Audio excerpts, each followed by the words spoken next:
Tonight we're going to continue our study on Copernicus and the Jews. We're going to talk about the rise of anti-Semitism, as well as my recent trip to Israel and to South Africa.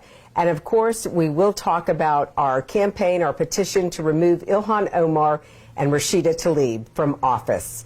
Good evening. My name is Laurie Cardoza-Moore, and I'm the president of Proclaiming Justice to the Nations. This is PJTN Online. I want to thank you all for joining us this evening. The mission of PJTN, if you're not familiar with our organization, is to educate Christians about their biblical responsibility to stand with our Jewish brethren and defend the state of Israel against the rise of global anti-Semitism. We accomplish that mission by producing award-winning documentary films, television programs, all with you in mind, to educate and activate Christians around the globe through our 21 global media partners and, God willing, soon to be our new Swedish partner. We'll have a program broadcasting in Sweden. We're excited about that. But we are broadcasting through these 21 global media partners, reaching over 2 billion viewers around the globe in 200 nations. And it's amazing. It doesn't matter what cultural background people come from. Christians understand the language of the Bible, and that is what unites us. And so it's exciting to have people from around the world join us at PJTN to become a watchman. I also just want to remind you, this program, PJTN Online, was produced with you in mind, because I get emails all week from many viewers, many of our supporters who tune in to watch our programs on our networks with our global media partners, or who follow us on our social media pages. And it's amazing to hear some of the questions and the comments affirming and confirming some of the same things that we're sharing with you here at PJTN. So I want you to join us, to get involved in the conversation. There is an opportunity, since we're right here on Facebook. We want to hear questions from you. So periodically throughout the program, I'm going to be checking the questions. Typically toward the end of the program, we'll take some of those comments and questions and share them with all of you, because this is how we engage, this is how we learn, and we want to hear from you, because that's how we all learn from one another, as God is moving on all of our hearts and teaching each one of us individually, but also collectively. I also want to encourage you to become a PJTN Watchman. If you haven't done so yet, all you have to do is go to pjtn.org, visit our website, sign up to get on our mailing list. Of course, you're right here on Facebook, so make sure you like us. Follow us on Twitter and also on Instagram. And you can also subscribe to our PJTN TV page on YouTube. So we've got plenty of programs and films that you can sit and watch to learn, get more information. And then we want to encourage you to share those YouTube videos that we have created on our PJTN YouTube page. Share them with your family and friends and help to educate more people. Share them through your social media. This is how we all engage and we become part of the PJTN Watchman family. I also just want to encourage you that is in the role as a watchman, if you're interested in starting a chapter to combat anti-Semitism in your community, or to prevent it from happening, maybe to start being proactive by educating your community through our programming. You can also contact us if you hear of anti-Semitic incidents that are occurring in your community.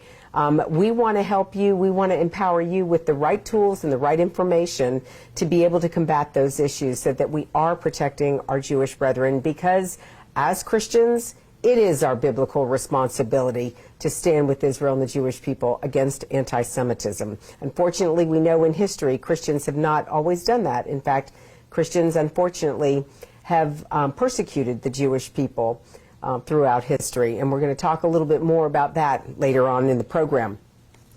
But as we always do at the top of our program, we talk about the news of the week, and there's some interesting things that have been going on. And first and foremost, I want to talk about Rashida Tlaib, who was in the news this week and of course last week as well, because of her comments about the Holocaust that she made. She actually defended those comments And she joked when she was being interviewed on a show, on Seth Meyers' show. She stated that next time she'll speak at a 4th grade level so the racist idiots, quote, will understand her better. Well, Rashida, it's not the 4th grade level that you need to speak to. Unfortunately, you perceive the world through a 4th grade level mentality. That's what happens when you're not educated properly. And unfortunately, we see the evidence of that with the comments that you made. But for those of you who are not familiar with the comments that she made about the Holocaust remarks, a couple weeks ago, some of you may have heard her make the statement that she got a warm, fuzzy feeling when she thought about the Holocaust and the role that the Palestinians or her people played in providing a safe haven for the Jews, which is a big lie. It was the Palestinians, it was the Arabs that actually collaborated with Adolf Hitler and supported his efforts and wanted to partake in annihilating the Jewish people. They didn't want the Jews coming to their ancient homeland again. So no, Rashida Tlaib, I don't know. Again, it comes back to, she says that she has to speak to a 4th grade level. What she doesn't understand, as I said, is she is speaking from a 4th grade level because that's the only level of education that she has, unfortunately. And of course, the United States is paying for it because somehow she got elected into office. So we're going to talk a little bit more about our petition to remove her and Ilhan Omar. But for those of you who are not familiar with Rashida, she was elected to office in Michigan. And obviously there are people who agree with her and her views because she did get elected.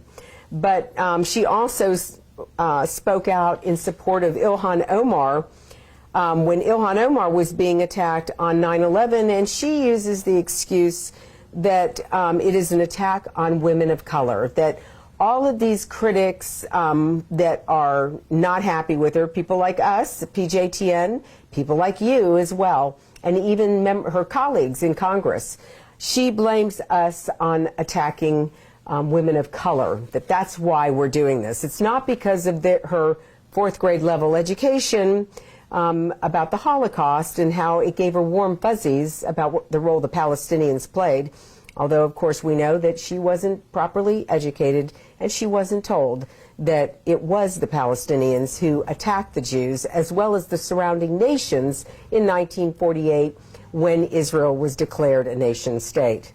So, we had that in the news. Also, Alexandria Ocasio-Cortez, her colleague and partner, who shares her values, also came under attack because of her Holocaust remarks when she made the statement. She condemned the U.S. immigration policy and compared them with the concentration camps in Europe. She was basically condemning the detention camps that are at the border that are housing immigrants with the concentration camps that annihilated 6 million Jews in Europe.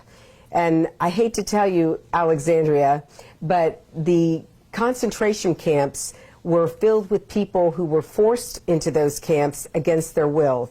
The detention centers, these people came across our borders. They came into, and of course, yes, they are going to be detained because they came in illegally. They violated our laws. So again, we have Alexandria Ocasio-Cortez, who's also on a 4th grade level because she hasn't been properly educated. But again, many of you have heard me say that Alexandria is the poster child of how we have educated our children into stupidity, how they are ignorant of the facts. They don't know U.S. history. They don't understand world history from a U.S. perspective as an American. And that's because we are indoctrinating our children with propaganda. And again, she is the living example of what will happen. And of course, we'll talk about our textbook campaign later on in the program and why you have to get involved in your community in combating the propaganda that your children are being introduced to as guinea pigs to this propaganda in their local schools. Also, Alexandria denied she was offered a visit to Auschwitz by a Holocaust survivor, and she turned the offer down. Unfortunately, she, during a Twitter row with Republican Representative Steve King, Ocasio-Cortez, who was encouraging her to go on the trip, the Democrat representative responded that, "I'm going to have to decline your invite." The last time you went on this trip, it was reported that you also met with fringe Austrian neo-Nazi groups to shop, she tweeted. "So I'm going to have to decline your invite, but thank you for revealing to all how transparently the far right manipulates these moments for political gain." So it's interesting that she would use that term and that she would avoid the question from the invitation by the Holocaust survivor. It shows that these people are not interested in learning history. They don't want you to confuse them with the facts, because within their fourth grade level of understanding and interpretation and education, they can't handle more evidence or more truth, because then they won't know how to handle the fourth grade level that they're educated at right now. It might challenge them. It's outrageous, ladies and gentlemen. And of course, we go on to Ilhan Omar, who also is under attack again this last week when a new report came out about Omar's immigration fraud by marrying her brother and entering into another marriage at the same time. Well, apparently the evidence is coming out, and even her local newspaper in Minneapolis is reporting on it. So we have an integrity issue, and a couple weeks ago on the show, I talked about her integrity issue because she was mishandling her campaign funds. And I said then that if she's mishandling her campaign funds, there's some other things that are not being properly handled with her as well. And we're going to see more integrity issues come up for Ilhan Omar. But it appears that Omar entered into these marriages in order to obtain U.S. citizenship for both her husbands, who also were the beneficiaries of a higher ed education in the United States once they became citizens. It appears that Omar came out with, she also came out with a new one this past week. She accused her critics of weaponizing anti-Semitism in order to silence her. Are you kidding? Weaponizing anti-Semitism. That's good. That's the first time I've heard that one. This woman is an embarrassment to all women, that she would make such a statement here in the United States. She is constantly whining about being attacked or misrepresented, as she says.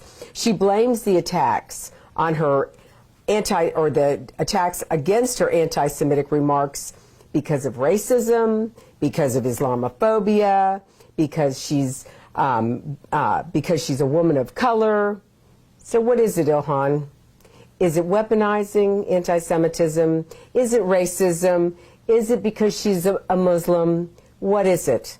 It's embarrassing because as a woman, she's whining. And as a businesswoman myself, who has been able to build a film production company and establish a global nonprofit organization, I didn't whine my way to this position. I worked hard. And she's an embarrassment to women who have fought hard, long and hard, to be able to achieve the opportunities that we now have. So she needs to stop crying racism and start, and if she's got opposition, well, you know what? Step up to it, Ilhan, and stop whining about your misfortunes. We have a saying here in the United States that she would do well to hear, that if you can't take the heat, get out of the kitchen. So Ilhan, if it's too much pressure for you, you can go. American women are tough, Ilhan. We're not weak. We've worked hard to get where we are, and we didn't whine to get here. We confront our enemies, and we take them head on with a smile.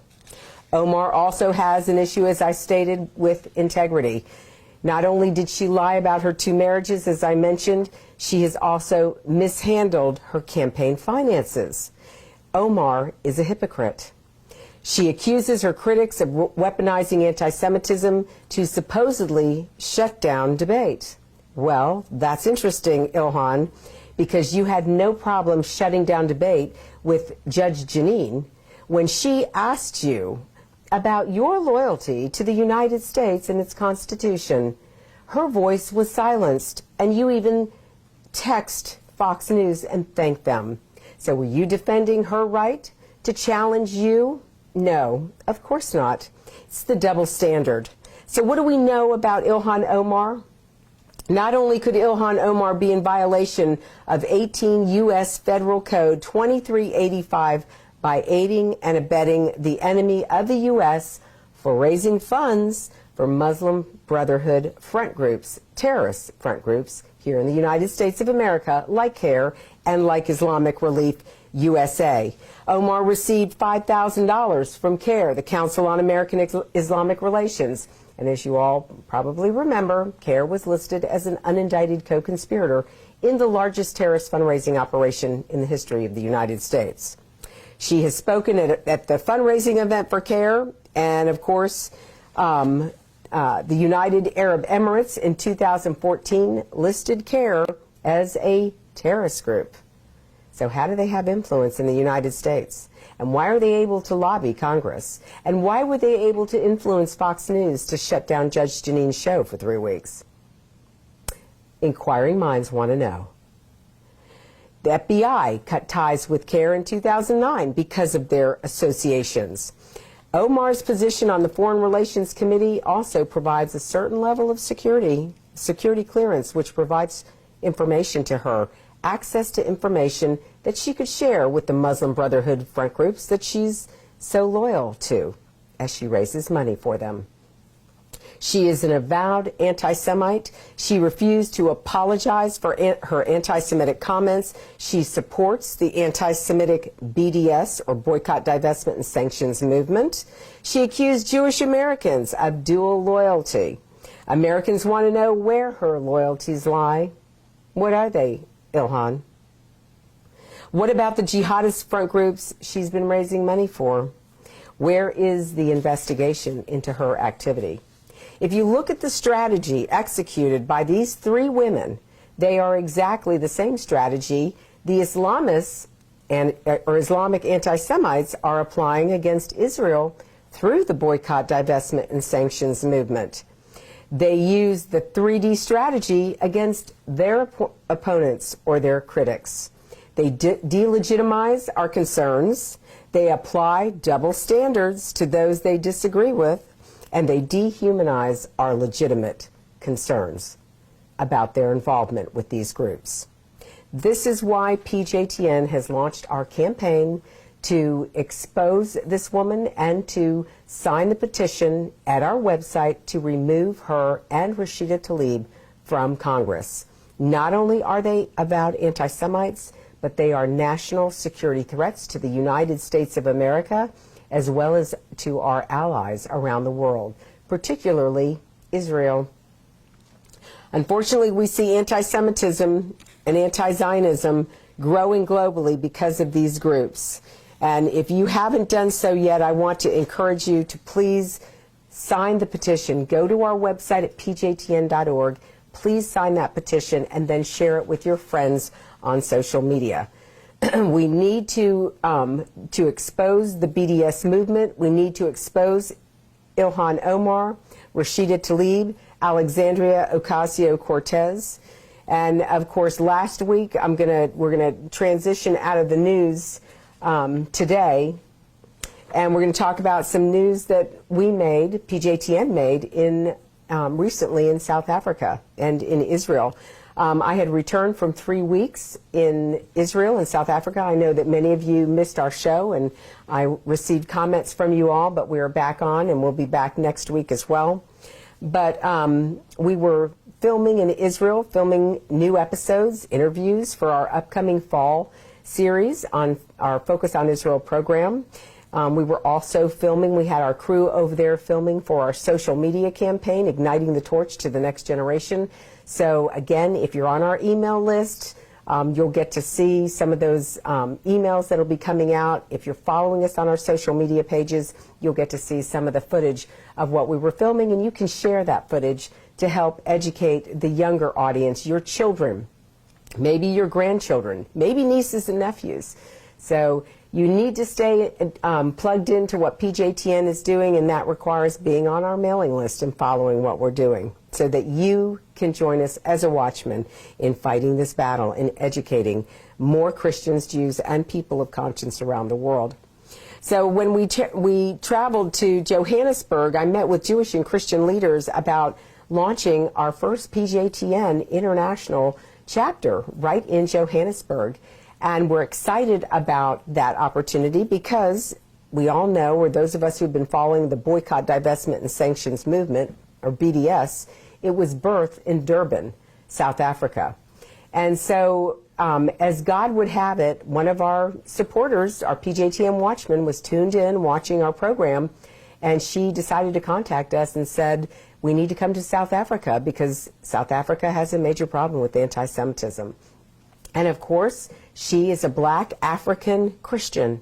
She gets it. She understood our message. She's been a faithful viewer of our program on Daystar TV on Saturday nights at 6:30 and on Sunday at there it would be 10 o'clock in the morning on Monday morning in South Africa. But she watches our program every week, and she responded. So it was at her invitation that we came down to meet with the Jewish and Christian leaders, and the response was overwhelmingly positive. So I want to thank all of you who are PJTN Watchmen, who are contributing $20 a month to help us. It's your faithful support and your faithful prayers that enabled us such a successful trip. We will be returning to South Africa the end of October to launch our first conference there on the BDS movement and on anti-Semitism, as well as our biblical responsibility to confront that. If you would like more information about the anti-Semitic BDS movement, I want to encourage you, you can go to Amazon Prime. You can watch Boycott This on Amazon Prime, or you can visit our website and order your copy of the Boycott This documentary. It's an award-winning film. We produced it for the younger audience, but our generation loves it as well. There's some great humor in there. So again, pjtn.org. Sadly, we see this rise of anti-Semitism growing among the Christian audience because of replacement theology that is making a comeback around the world.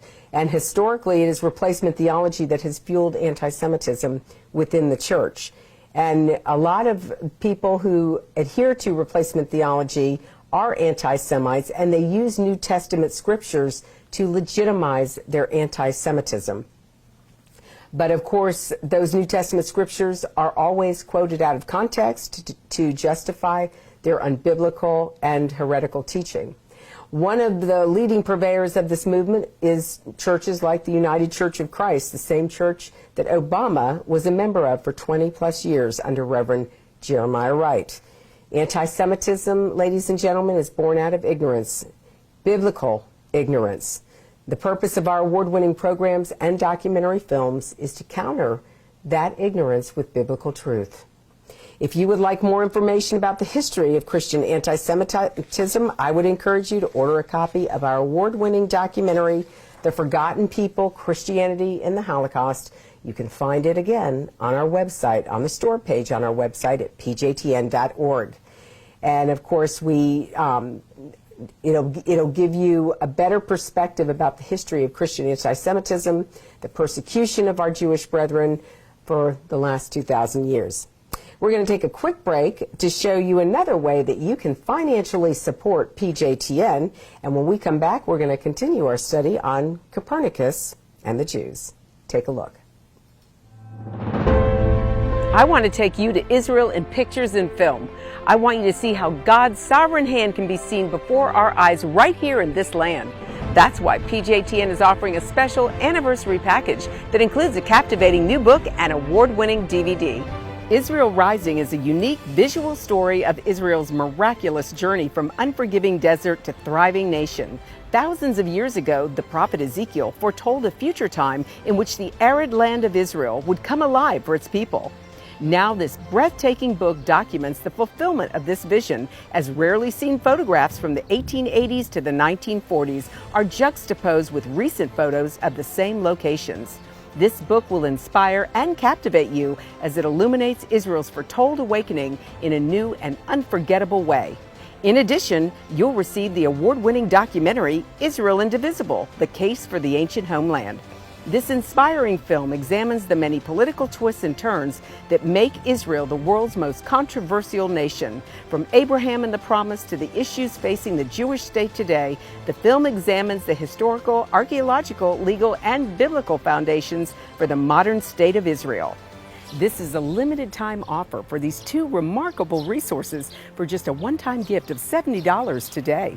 Your generous donation will help ensure that PJTN stays on the front lines and in the headlines of all the important issues facing Israel and our Jewish brethren. So please go to pjtn.org today. Okay, welcome back. And if you will join me, as I mentioned earlier, we're going to continue our Bible study based on the book Copernicus and the Jews by Daniel Gruber. And if you have a copy of your book with you, I want you to turn to page 11, and we're going to continue that study. We left off last time discussing the prophet Hosea and the important role he played as the prophet to the 10 northern tribes, although he was from the tribe of Judah. If you're interested in ordering a copy of this book, if you don't have one, I want to encourage you to order it. You can go to our website, the store page on our website, and order your copy, and that way you'll have it before next week's program. This study is going to show us the miscalculations within Christianity that has ignored the covenant God made with Israel for the last 2,000 years. And if you've missed our previous programs, you can always go back to our PJTN TV page on YouTube and watch the preceding episodes prior to this program to come up to speed. But just to begin our study and to put Copernicus into perspective as it pertains to this study, Nicholas Copernicus was a Polish astronomer who revolutionized planetary astronomy and who laid the foundations of modern level developments and technology. He lived during the late 1400s through the early 1500s, and as a canon of Frauenburg, he was a representative of the cathedral chapter and was knowledgeable in mathematics, astronomy, medicine, and theology. In our previous programs, we discussed that in the time of Copernicus, it was believed that the heavens revolved around the earth. Scientists, mathematicians, and philosophers affirmed it, and the church did too. And of course, we know the church at that time was the political ruling power. The mathematicians of the time had no factual justification for their mathematical constructions, but they were willing to preserve the illusion that there was no anomaly. This hindered people from discovering truth. So again, let's turn to page 11 in our book, Copernicus and the Jews. And I just want to review again, why is the study of the prophet Hosea important to Israel's story? And for those of you who are just picking up on this study, if you haven't read the book of Hosea, I would encourage you before next week's program that you take the time and read the book. It's 8 chapters. It's not long, it's very good, and it helps to put what is being stated here in perspective. But Hosea was a prophet to the 10 northern tribes of Israel. Hosea was the descendant from the tribe of Judah. Hosea was one of the last prophets of Israel when the kingdom was united. And it was Jeroboam, who was the servant of King Solomon, who was the leader of the 10 northern tribes of Israel. Hezekiah was the king over the 2 southern tribes of Israel, comprised of Judah and Benjamin. And following the reading of the book of Hosea, we know that despite Israel's rebellion by worshiping foreign gods, Adonai declares that he will have mercy on her and renew his vows as he did at the beginning. That's Scripture. Over and over, Adonai says he will chastise Israel, Ephraim, and Judah for this sin of idolatry. But he says he will have mercy on them and redeem them. Throughout Hosea, we see that Adonai differentiates between the northern kingdom, the 10 northern tribes of Israel, and the southern kingdom, Judah, the 2 southern tribes. We're going to pick up again on page 11 of Copernicus and the Jews, and let's begin reading. So we're going to start on page 11, the second paragraph down. The Romans destroyed. So if you've got your book and you want to follow along, Daniel Gruber writes that the Romans destroyed Jerusalem in 70 CE, and in 135 CE they extinguished the Bar Kokhba rebellion, the last revolt against Rome. That began the time of the enforced separation of the people of Israel from the land. So everything that we're seeing today, you know, how the Arabs are accusing Israel of occupying Palestinian land, no, we're picking up from back at this point when Israel became a nation after 1,700 years of not being a nation. It was this time, this incident, the revolt, the rebellion, the last revolt against Rome that began the separation of the people from the land. There have always been Jews in Judea and in Samaria and in Jerusalem. They never left. But these are the real indigenous people of the land of Israel. And it's important that we study biblical history, because if we study biblical history, then we understand what is happening today. So we're picking up in modern day at this time. In the centuries that followed, the church made the term, quote, the wandering Jew, a reproach. The Jews, the teaching goes, are condemned to wander forever throughout the earth for their sin of killing Christ. As John Chrysostom preached, and this is his quote, the Jews say that they hope to see their city restored. No, they are mistaken, Chrysostom says. The temple will never rise again, nor the Jews return to their former polity. He whom you crucified did afterwards pull down your city, scatter your people, and disperse your nation throughout the whole world. As Luther wrote, in brief, because you see that after 1,500 years of misery, when no end is certain or will ever be so, the Jews are not disheartened, nor are they even cognizant of their plight. You might have a good conscience to spare of them, for it is impossible that God should let his people, if they were that, wait so long without consolation and prophecy.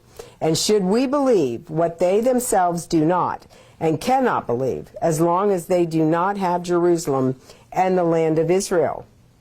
Lest the point be missed, it was often delivered on the end of a sword. Historical Christianity has theologically defined itself in opposition to, or at least in separation from, the Jewish people. As a theological system, Christianity is based upon the divine rejection, momentary or eternal, of the Jewish people. It is a system crafted in replacement of Israel. It has produced a history that has grown from that definition. I am well aware that there are many individuals who call themselves Christians and do not define themselves in opposition to or in separation from the Jewish people, like us. Their lives, and sometimes their deaths, testify that. But it is the system itself that is at issue here, not the behavior of a very small minority in Christendom. The behavior of that small minority is often evidence that they have not accepted the system. Jews are the planetoi who demonstrate, often unwillingly and or unwittingly, that the theological cosmology of the church, the system itself, is not true. Perhaps everyone accepts it, perhaps common sense, and all the authorities confirm it. But it still is not true. It is far from biblical faith. It is sustained by a combination of theological invention, poor translation, and the presumed sanctity of an ancient system that nullifies the very scriptures on which it claims to be built. In the Christian world, there are different confessions and camps. There are the Catholic, the Orthodox, the Protestant, the Anabaptist, the Evangelical, and the Pentecostal. There are the liberals and the conservatives, the higher critics and the fundamentalists, but they are all part of the same ancient tradition. They are warring schools of a common cosmology, each placing the church in the center of God's purposes in the earth. Doing so makes it impossible to recognize the true center and build upon that knowledge. It hinders God's purposes in the earth, and the different traditions ignore or minimize the anomaly that fills the pages of Genesis to Revelation. This anomaly will not revolve around the church. Moving backwards in the church's heavens, the Jews are that anomaly which will not go away, moving in continual defiance of the science, political and otherwise, of the day and of the theology that sanctifies it. Like the planets, they are governed by something more than what all the authorities imagine. But what, or rather, the one who governs them, governs all the universe. The rest of the world does not operate as the authorities imagine. So with that, ladies and gentlemen, we are going to conclude our study this week of Copernicus and the Jews, and we will pick back up next week to continue. So again, if you haven't ordered your book, I encourage you to go online at pjtn.org, go to our store page, and order your copy. And then begin to read up into page 12, where we just left off, and read the book of Hosea. I also want to just mention that in closing, if you are not a PJTN watchman, if you haven't signed to get on our mailing list or become a PJTN watchman, we want to encourage you to do so tonight. That's our program, ladies and gentlemen, and I want to thank you for tuning in. We're going to take another short break. When we come back, we will close our program with your comments and mine. From studying history, it's very clear that what starts with the Jews never ends only with the Jews. We must strongly stand against any anti-Semitic trends, for if not stopped, they'll cause harm to all of us, and we'll witness the downfall of our Judeo-Christian Western culture. Today, many people say there's no longer a need for a Jewish state, that Jews around the world no longer need a place of refuge. But anyone who has heard recent statistics about the worldwide rise in anti-Semitism would never make such a claim. The reality is that neo-Nazi groups and Nazi sympathizers are increasing around the world. Surveys show that over 1 billion people in the world harbor anti-Semitic attitudes. Close to 50% believe that Jews have too much power in the business world, and 2/3 of the world's population has never heard of the Holocaust or believe the historic accounts of it are inaccurate. If there's one thing history has taught the Jewish people, a place they can go in time of need is essential, and Israel fulfills that role. But the need for a Jewish state is not limited to being only a refuge for Jews. Jewish tradition in Israel grants full rights for women and people of all races, faiths, and gender. This tradition is what often makes Israel among the first countries to send doctors and field hospitals to any place where a natural disaster occurs, utilizing their medical advances to save lives worldwide. Muslims, Christians, and people of every faith, or those of no faith, have the freedom to worship or not worship as they choose. For Muslims, the Jewish state goes out of its way to provide this freedom. For example, Every Israeli university gives students the option of deferring their exams during the month of Ramadan. The Knesset calls off all sessions at sunset during Ramadan to ensure that Muslim Knesset members can break their fasts with the traditional iftar dinner. In an open and democratic manner, opportunities for education, advancement, and careers exist for all citizens in the Jewish state. Sadly, such rights and opportunities do not exist in any of the Muslim Arab states. For example, in neighboring Jordan, Jews cannot become citizens. And in Saudi Arabia, no non-Muslim can become a citizen. Saying that Israel must cease to exist as a Jewish state while accepting that other countries define themselves as Muslim is pure hypocrisy. In most of these countries, no rights exist for non-Muslims, women, and the LGBT community. Don't let yourself be manipulated by evil people with a wicked agenda. When the self-serving villains are in control, good people from all religions suffer. Muslims, Christians, and all people of conscience should stand proudly and show respect for a country that gives so much to the world in so many ways. Do your part, do your research, and do what you can to make a difference. Because what happens in Israel does affect us all. This is not just a Jewish or just an Israeli problem. This is a problem for all humanity, for each and every one of us who believe in freedom and human rights. Learn more about what you can do at pjtn.org. I want to thank you again for joining us. And as I said when we broke, that I wanted to just share some of the comments that we have tonight. And I want to just recognize Ronald Rhines. Thanks, he shares. He says, thanks again for what you do. Thank you, sir, for joining us this evening and for being a part of our PJTN team. We are so honored. We hope that you'll share PJTN with your family and your friends. And of course, Urjay, it's great to have you back on.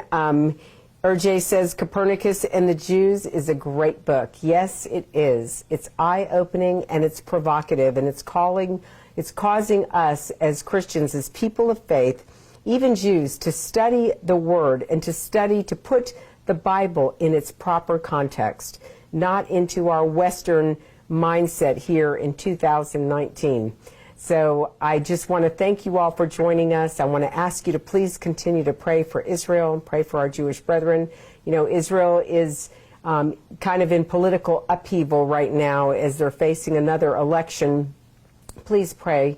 We know that God's word says that he raises up kings and he brings them down, and God knows the plans and purposes that he has for that tiny nation. And of course, we know that Israel is going to continue to rise as a world leader and a world power because prophetically they have to. And of course, I also want to ask you to please pray for our Jewish communities around the world for their safety and protection because anti-Semitism is on the rise. And pray and ask God to give you opportunities to share what we're doing here and what we're studying at PJTN, so you can maybe host your own watch party with your friends on Facebook and watch, and then maybe have a discussion after the program is over about the information that we shared tonight. We're reminded in Isaiah 62 verses 1 through 6 to pray for the peace of Jerusalem, that you may prosper who love thee. And I also just want to remind you that if you have prayer requests, we're always asking you to pray for Israel and pray for PJTN, but we want to be able to pray for you, and that's what our intercessors are standing by to do. So if you have a prayer request, please either send it to us on Facebook, you can send a private message, or you can privately send me an email at comments@pjtn.org, and we'll share that with our intercessors and be in prayer for whatever it is that you have need of as well. I also want to just remind you again, like us on Facebook and follow us on Twitter and on Instagram. And don't forget to go to PJTN TV on YouTube and subscribe. And I just want to remind you, just because you're following us on social media, there's going to come a day, ladies and gentlemen, when our message is not received. And all of these different engines, these platforms are going to shut us down. We're already listed on Southern Poverty Law Center as a hate group. That's already affecting our organization. We've had videos removed from YouTube because they were censored, because they said that they were hate, which they are not. It just doesn't fit with their political worldview. Facebook has shut us down 3 times already this year and put me in Facebook jail. So even Instagram, we've had an incident. So there's going to come a time where the only place you're going to be able to find our information is on our website at pjtn.org. So if you're not on our mailing list, please go to pjtn.org, sign up to get on our mailing list, and please prayerfully consider becoming a PJTN Watchman for just $20 a month and help us take this message around the globe. I also want to just remind you, when you're on the website, sign the petition if you haven't done so. We're up to 40,000, almost 40,000 signatures. We have to have 100,000. That's where you come in. I think that pretty much covers our housekeeping issues for the night. I don't see any more. Oh, Monique is back, and Monique says hello. She sends her best wishes to all of us. So thank you, Monique, for joining us this evening as well. And ladies and gentlemen, I want to thank you for tuning in. God bless you for all you do on behalf of our Jewish brethren and for the state of Israel. We've got one more final video message, but I wanted to just thank you and tell you that we will see you next week right here at PJTN online as we continue our study with Copernicus and the Jews. Good night. To support this program, send your tax-deductible gift to Proclaiming Justice to the Nations, P.O. Box 682711, Franklin, Tennessee 37068. You can also support PJTN online. Visit pjtn.org or call 1-877-873-9020. Anti-Semitism has reached epic proportions, and Israel is now surrounded by nations who seek its destruction. For Israel to lose just one battle would mean losing everything. As Christians, it is our biblical responsibility to stand with our Jewish brethren and Israel. PJTN needs your help to reach more Christians with this urgent message. Please visit our website to become a member today and order our award-winning documentaries. You must decide that you won't be silent. Sign up now at pjtn.org.